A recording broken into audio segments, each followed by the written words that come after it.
All right, so I got builder rail, stair rail, instructions. So it's a pretty much pain in the butt process, but here it goes. Step one is do not lay out the spindles, lay out the spindles on the board, on the full length board. And then you can clamp it to the side, lay it along the stair treads, just move the beauty ring away, lay it along the stair treads with your spindles on layout, and you can clamp it to the side of the posts and then measure the distance square from the post out however far to the nearest spindle, like this, and then make sure that it's even on both sides. And you can kind of just field measure. You don't have to do finding half or a third or whatever. So then you can cut it, get your top and bottoms in there, and just make sure that the spindles are the same distance from the post on either side, square out like that, so that when they're finished, you'll see this reveal is the same. So now I have both of them cut. You can put them in place, and what I like to do is I start with the top rail.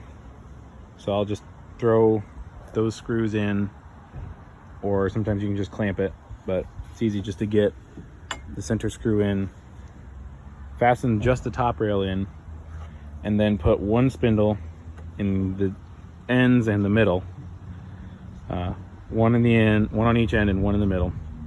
And then take the bottom rail, and if you just slide it up the stairs, or up the post, if you slide this up and down on the bottom, then the top will follow it. It'll slide on its own. So what I like to do is put a clamp like this, so that this can slide up and down, but it won't slide off the post. So when I'm standing down here, it doesn't slide off the post and fall into the yard. So I'm using clamps as fail safes like that, just to keep it so I can wiggle it in between from down here. So you get the bottom, and you have one spindle on the ends and then one in the middle, and you raise the bottom of the builder board until the spindle is connected, and then you can clamp it. I just clamp it and then screw it because it's hard to keep it held. So once I clamp it, then I screw it in on the bottom. Then that hole can be unscrewed and rescrewed anytime you need. So I just keep that held for me, and then I go up into the top and do the same. Go to the top and put the let the spindle decide. I already figured my spindle lengths based on this top post. We measured where that needs to be, and then we measured the thickness of the builder board at an angle, plus the space between the two, and then the space that's added by the standoff, the space we need for this bracket, and then the space that you need for the beauty ring. So that ends up pretty close to the other side, which is kind of what we were trying to hit. So it looks pretty nice, but the top is the most important part. And the way that you cut, when you cut this at an angle, this will be cut up, straight up, flush with the end of the, focus, come on, piece of crap. Flush with the end of the builder rail, straight up. And so then this board would be thicker.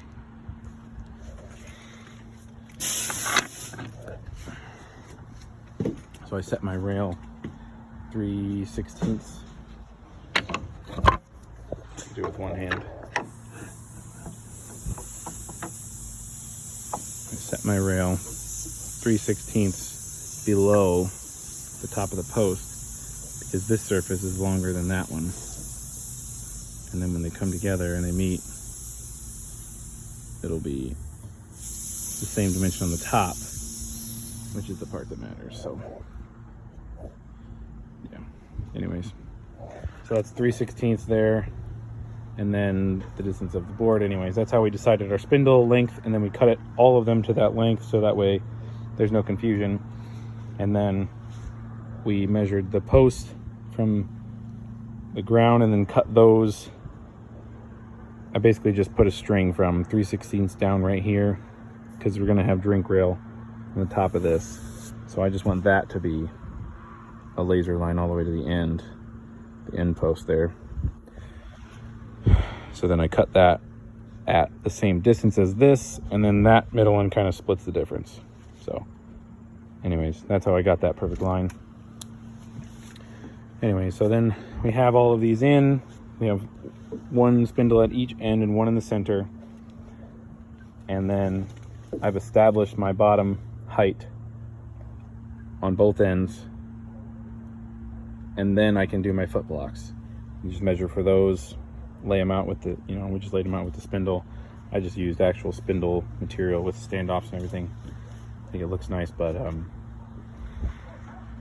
yeah, so then when we get our foot blocks in, then you can take that back apart, take the bottom rail loose. I leave the top rail connected. All right, you take it apart to get the spindles out, and then you put it back in, and then I just keep it connected. That way I can see my reveals.